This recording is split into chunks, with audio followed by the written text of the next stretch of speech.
Pakistan 3 serious قسم کی problems کا شکار تھا. اکانومی کے مسائل تھے. Pakistan macroeconomic instable country declare ہو چکا تھا, اور 6 سے 7 مہینے جو بھی پولیٹیکل پارٹی حکومت بناتی, الیکشن میں جیت کے آتی, اس کے لیے یہ ایک بہت بڑا چیلنج تھا کہ پاکستان ڈیفالٹ کرے. یہ ڈاکومنٹڈ ہے.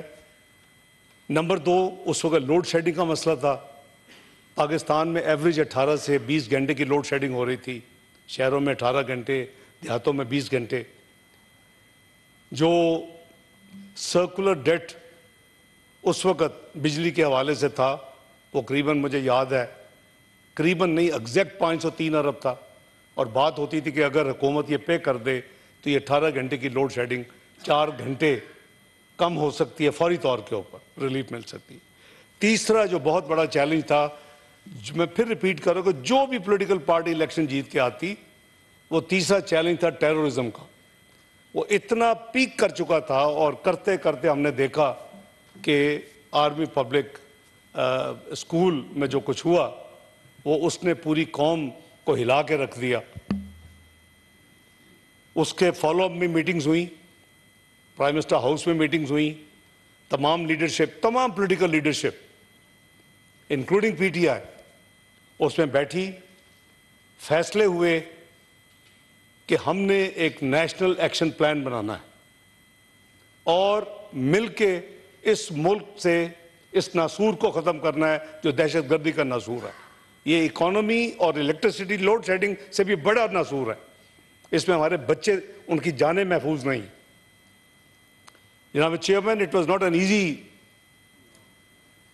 ٹاسک, کیونکہ یہ جنگیں کئی سو ارب ریکوائر ہوتے ہیں ان جنگوں کو لڑنے کے لیے. مجھے اچھی طرح یاد ہے کہ بجٹ 2014 کا پاس ہو چکا تھا, اور اس میں کوئی پروویژن نہیں تھی. آج بھی آپ اٹھا لیں 2014-15 کا بجٹ, اس میں کوئی پروویژن نہیں تھی کہ ہم نے ٹیررزم کے اگینسٹ ہم نے کوئی بڑا کو خرچہ کرنا ہے. نیشنل سیکورٹی کمیٹی کی میٹنگ ہوتی ہے, اس میں وہ ریزالو, اور جس کے نتیجے میں نیشنل ایکشن پلان 2 ہفتوں کے قریب تمام پولیٹیکل پارٹیز نے دن رات محنت کر کے ایک نیشنل ایکشن پلان بنایا. اور اس کا کور تھیم کیا تھا؟ وہ یہ تھا کہ ہم اپنے سوئل کو کسی کے خلاف دہشت گردی کے حوالے سے استعمال نہیں ہونے دیں گے. This was the core objective of the national action plan. اور ایک پولیٹیکل پارٹی کا نہیں تھا, وہ حکومت مسلم لیگ نون کا نہیں تھا, وہ تمام پولیٹیکل پارٹیز پاکستان کا تھا, جس میں اس وقت کی تمام اپوزیشن جماعتیں شامل تھیں انکلوڈنگ پی ٹی آئی. جناب بجٹ میں عرض کی, کمنگ بیک ٹو بجٹ پاس ہو چکا, اور نیشنل سیکورٹی کمیٹی میں پرپوزل آتا ہے کہ جناب ضرب عضب کنسیڈر کریں کہ ہم اس دہشت گردی جو کہ نارتھ کے علاقوں سے جہاں وہ گڑھ ہے, اس کے خلاف قوم فیصلہ کرے, اور یہ فورم فیصلہ کرے کہ کیا ہم نے اس کے خلاف جنگ لڑنی ہے. اور اس کا نام انہوں نے ضرب عضب کا نام دیا. تو ظاہر ہے کہ اس میں کوئی دو رائے ہو ہی نہیں سکتی تھی. جتنے پارٹیسپینٹس تھے, چاہے وہ سول لیڈرشپ تھی یا ملٹری لیڈرشپ تھی, سب ایک ہی پیج پہ تھے. پھر مجھے پوچھا گیا کہ کیا آپ فائنانس کر سکیں گے, فائنانس منسٹر آف پاکستان, کیونکہ یہ پہلے سال کے لیے اس وقت تو تھا کہ شاید ٹوٹل کاسٹ اتنی ہوگی 100 ارب روپیہ. اس پہ کیپٹل ایکسپینڈیچر بھی تھا, اور اس پہ یعنی ریکرنگ ایکسپینڈیچر بھی تھا, وہ چاہیے ہوگا سال کے لیے. الحمدللہ فیصلہ ہوا کہ اللہ ہماری حفاظت کرے, اور ہم بالکل یہ جو ہے خرچہ یہ ویل سپینٹ ہوگا, اس کی سخت ضرورت ہے قوم کو اور ملک کو. تو الحمدللہ وہ اپروو ہوا. آپ نے دیکھا ضرب عضب ہوئی. ہمارے اس ضرب عضب کے ایکشن کے بعد رد الفساد ہوا ملک کے اندر, اس کو کلین اپ کرنے کے لیے, کیونکہ وہاں سے کئی لارج نمبر جو تھا وہ تو ایلیمینیٹ ہوا, لیکن کافی اسکیپ کر کے پاکستان کے اندر شہروں میں چلا گیا. یہ تمام تفصیل جناب وزیر داخلہ کے اپنی منسٹری میں موجود ہوگی. اس کے لیے فیز 2 آیا, اور یہ سلسلہ قریباً 3 سال سے زائد جاری رہا جناب چیئرمین. اور 100 ارب سے زیادہ سالانہ ٹوٹل خرچہ اس پہ ہوتا رہا. یہ آخر میں یہ جو فینسنگ کا جو پروگرام تھا وہ بھی اس کے آخر میں یہ تھا کہ اس کو پرماننٹ روکنے کے لیے اربوں روپے اس کے لیے بھی درکار تھا. اب یہ وہ سارا جو ہم نے اچیو کیا، میں بڑی معذرت کے ساتھ and I am not going to be playing politics with this thing, میں سمجھتا ہوں ہمیں اپنی غلطیوں کا احساس کرنا چاہیے. کس نے کہا تھا کہ آپ جا کے کابل میں طالبان حکومت کے آنے کے بعد ان کو انگیج کریں؟ کیوں؟ کس نے کہا تھا کہ آپ ہارڈنڈ کرمنلز جو کہ پاکستان کی جیلوں میں بند تھے، جنہوں نے درجنوں دہشت گردی کے واقعات کیے تھے، ان کو چھڑوائیں؟ کیوں؟ کیا یہ قوم پوچھے گی ان لوگوں سے؟ جناب چیئرمین، یہ سائیکلز نہیں ہم برداشت کر سکتے. اس کا سارا امپیکٹ قوم کے عام آدمی کے اوپر، ایک عام پاکستانی کے اوپر آتا ہے. وہ اس کی قیمت ادا کرتا ہے. اس کا کانسیکوینشل فائنینشیل امپیکٹ ان کے اوپر آتا ہے. ہم ٹیکس پیئر کے پیسوں کو استعمال کرتے ہیں، کچھ ٹھیک کرتے ہیں، اور پھر ہم اس کو 180 ڈگری یو ٹرن لے لیتے ہیں. جناب چیئرمین، اس طرح کام نہیں چلے. میں بڑی ہمبل گزارش کروں گا جناب ریلیونٹ لوگوں سے، اور خاص کر وزیر داخلہ سے اور حکومت سے، کہ کائنڈلی آپ کے ایک کلیئر کٹ پروگرام بنا کے آپ اس ہاؤس میں، چونکہ اس وقت نیشنل اسمبلی نہیں ہے، آپ اس ہاؤس پہ شیئر کریں. یہ سب آپ کے کولیگس ہیں دونوں سائڈ آف دی ہاؤس. آپ فیکٹس اینڈ فگر سب سے پہلے دیں، اور پچھلے 15 سال 20 سال کے دیں، تاکہ ہمیں پتہ چلے. مجھے تو پتہ ہے، I've been through those briefings, but let everybody know in this house کہ یہ کیا تھا، 2010 میں کیا تھا، یہ 8 میں کیا تھا، کیسے کرتا کرتا کہاں پہنچا، اور پھر کہاں نیچے آئے، اور پھر یہ دوبارہ کیوں سپائک ہوئی ہے. Let's analyse. ہمیں پتہ تو چلے کہ بھئی ہم نے کون سی غلطیاں کی ہیں. میں پھر کہہ رہا ہوں کہ I'm not playing politics at all, but it's such a big mistake. اور اس میں کسی پولیٹیکل پارٹی کو آن بورڈ نہیں کیا گیا. میرا خیال ہے کہ اس میں گورنمنٹ کے اتحادی بھی شامل نہیں تھے.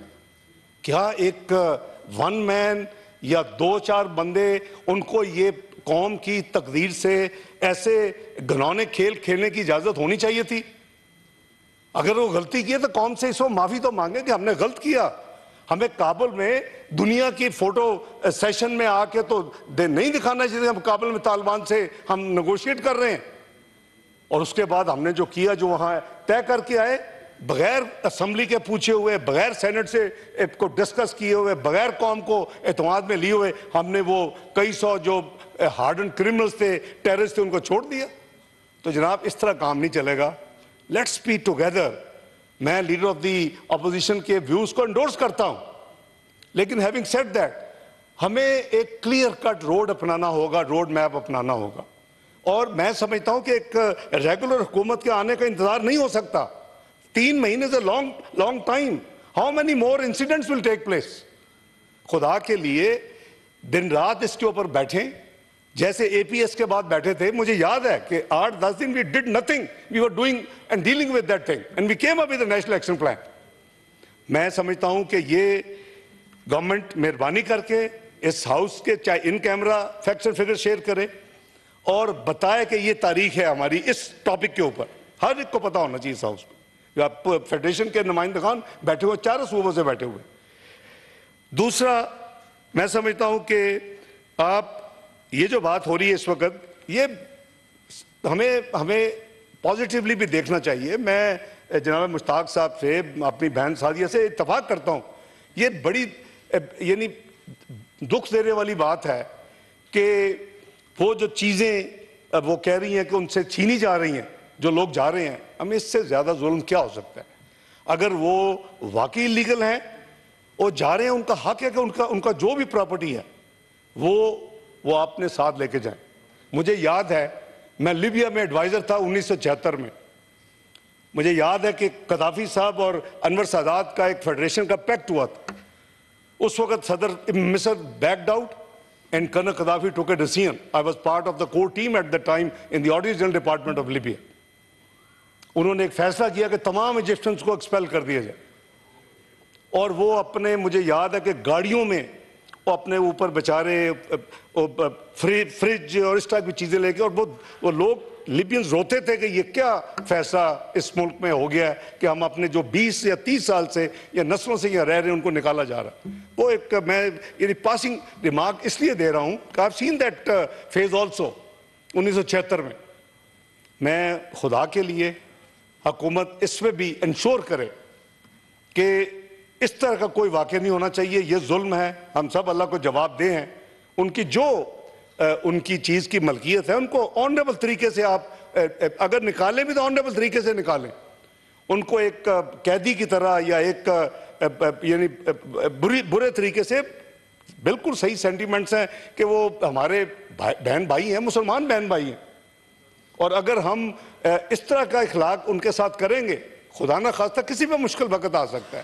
ہاں یہ کوئی سپورٹ نہیں کر سکتا کہ انلیگل امیگرینٹس کو بھی آپ چھوڑ دیں، یہ غیر مناسب ہے۔ یہ اس طرح تو پھر ملک نہیں چل سکتے، سسٹم نظام نہیں چل سکتا۔ کیئر ٹیکر حکومت ہو، ریگولر حکومت ہو، جو بھی ہو، اگر آپ یہ کہیں گے جی بس چھوڑ دیں سب کچھ، تو پھر تو وہ جنگل کا قانون ہے، وہ بہت زیادہ ہمارے کئی ایریاز میں جنگل کے قانون کی طرح ہم کام کرنے کے عادی ہو چکے۔ تو یہ حکومت کو ایک ان کا پروگیٹو ہے، ان کی ذمہ داری ہے ایز اے حکومت کہ جی انلیگل امیگرینٹس کو اگر یہ ہینڈل کر رہے ہیں ان کے ساتھ باعزت، ان کے ساتھ وقار کے ساتھ، ان کو جو بھی کوئی پراپرٹیز ہے، جو کچھ ہے، وہ ان کو لے جانے کی اجازت ہونی چاہیے۔ لیکن یہ ہمیں بڑا کلیئر اس کا ان حکومت کو نوٹس لینا چاہیے اور ایک وے فارورڈ پلان دے دیں۔ تو 3 مہینے جیسے میں نے کہا بہت ٹائم ہوتا ہے جی، 3 مہینے میں ہم آدھی ضرب عضب لڑ چکے تھے۔ تو اس لیے آپ ٹائم ضائع کیے بغیر ہمیں ان کو سپورٹ کرنا چاہیے۔ جو یہ حکومت اچھے کام کرے، اس طرح کے کام ہیں، تو اس میں وہ سیکشن 232 نہیں آتا۔ خدا نہ خواستہ if there is a war against any country right now تو ہم پہ حملہ ہی کرتے تو ہم انتظار کریں گے کہ سیکشن 232 رہے، یہ ڈے ٹو ڈے کام کرتے رہے۔ یہ اس طرح نہیں ہوتا جناب chairman. We should be realistic and pragmatic. یہ اسی وجہ سے 232 سیکشن الیکشن 2017 میں انہی دونوں ہاؤسز نے امینڈمنٹ کی ہے۔ کہ کیوں کیا ہے؟ کیونکہ آپ کا سینسز میں 4-5 مہینے لگ رہے ہیں، آپ کے 2 سے 3 مہینے الیکشن آئین دیتا ہے، تو اب کیا 6-7 مہینے کسی ملک کو فریزر پہ رکھا جا سکتا ہے کہ آپ کچھ نہ کریں؟ یہ نہیں ہوتا جی، یہ اس طرح ملک نہیں چلتے۔ اسی لیے we as a government, PDM government, we've initiated that amendment۔ اور ہم نے مجھے یاد ہے کہ بہت زیادہ ریزسٹنس تھی اس ہاؤس میں کچھ پارٹیز کی، ہم نے اس کو امینڈ کیا۔ دیکھیں ہمیں مل کے راستے نکالنے ہیں۔ آپ نے دیکھا کہ ہم نے اس پر یہ کر دیا بائی لیٹرل، ملٹی لیٹرل، اور پھر P3 پبلک پرائیویٹ پارٹنرشپ، اپنا گورنمنٹ ٹو گورنمنٹ کا جو لا ہے، اور اس کے علاوہ پرائیویٹائزیشن کے جو لا، اس میں جو ٹرانزیکشنز ہے یہ حکومت کر سکتی ہے۔